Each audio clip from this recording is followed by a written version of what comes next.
መስቀሉ ማዕከል ነው የክርስትና። ግን ስለ መዳናችን ስናነሳ ተንደርድረን መስቀሉ ጋር ግን መሄድ የለብንም። ሁለተኛውን ሐሳብ አነሳለሁ። የመጀመሪያው የመስቀሉ ማዕከላዊነት ነው።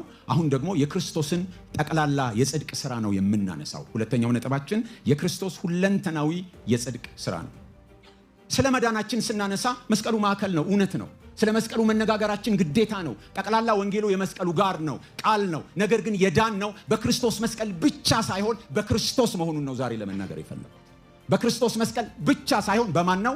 በክርስቶስ ነው። በክርስቶስ ነው የዳን ነው፣ በጠቅላላው በክርስቶስ።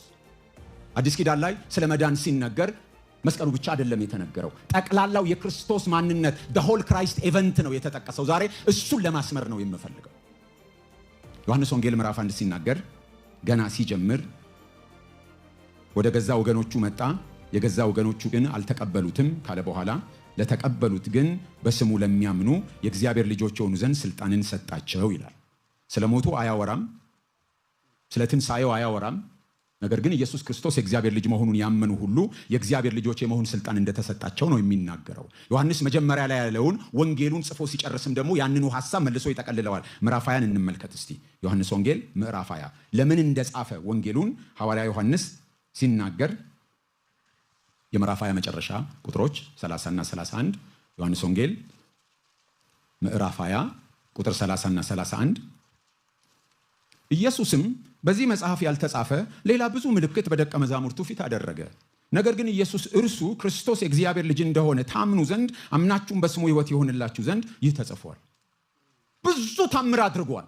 ከነዛ መካከል ዮሐንስ የተመረጡትን 7ቱን ያህል ብቻ መርጦ ያስቀመጠበት ምክንያት ምንድነው? ክርስቶስ ኢየሱስ እርሱ የእግዚአብሔር ልጅ መሆኑን ታምኑ ዘንድ አምናችሁም ሕይወት ይሆንላችሁ ዘንድ ነው የተጻፈው ይላል። ስለዚህ ለማመን የመጀመሪያው ስቴፕ ክርስቶስ ኢየሱስ የእግዚአብሔር ልጅ መሆኑን መቀበል ነው።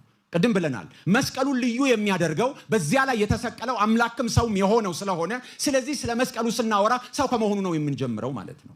ሰው ከመሆኑ ነው የምንጀምረው። አምላክም ሰውም የሆነው ጌታ ተሰቀለ ስንል አምላክም ሰውም ሆኖ መወለዱን ከመናገር መጀመር አለብን። ማንነቱ ልዩ ስለሆነ ሞቱ ልዩ ነው። ማንነቱ የተለመደ ተርታ እንደ ሌላ አይነት ቢሆን ኖሮ ሞቱ ልዩ አይሆንም ነበር። በማንነቱ የተለየ ስለሆነ ግን ሞቱ የተለየ ሆነ። ስለዚህ ስንጀምር ከምን እንጀምራለን? ከማንነቱ እንጀምራለን። ድነታችን የሚጀምረው ከቤተልሔም ነው።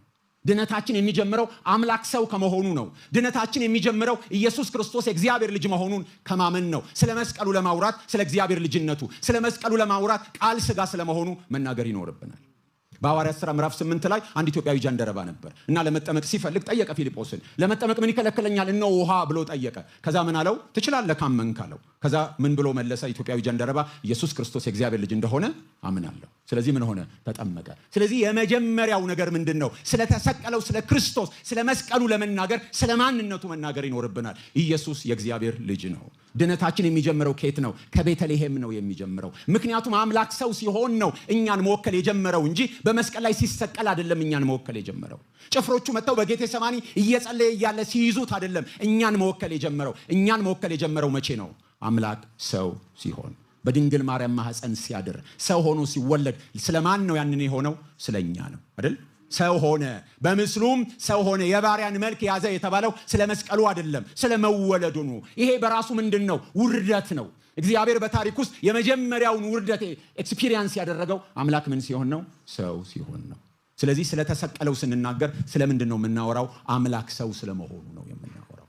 የሚኖር ሰው፣ የሚመገብ ሰው፣ የሚጠማ ሰው፣ የሚራብ ሰው፣ የሚደክም ሰው፣ የሚያድግ ሰው፣ የሚሰደብ ሰው፣ የሚገፋ ሰው፣ የሚናቅ ሰው፣ ሚስአንደርስቱድ የሚደረግ ሰው፣ የሚገረፍ ሰው፣ የሚደማ ሰው፣ የሚሰቀል ሰው ነው የሆነው። ስለ ኢየሱስ ስናወራ ስለ መስቀሉ ስናወራ ተንደርድረን የምንሄደው ጎልጎታ ጋር አይደለም። ታሪኩ ከየት ነው የሚጀምረው? ከቤተልሔም ነው። ሰው የመሆኑን ታሪክ እንጂ ከዛም በፊት ክርስቶስ እንደነበረ እናውቃለን። ስለዚህ እግዚአብሔር ከኛ ጋር ሆነ።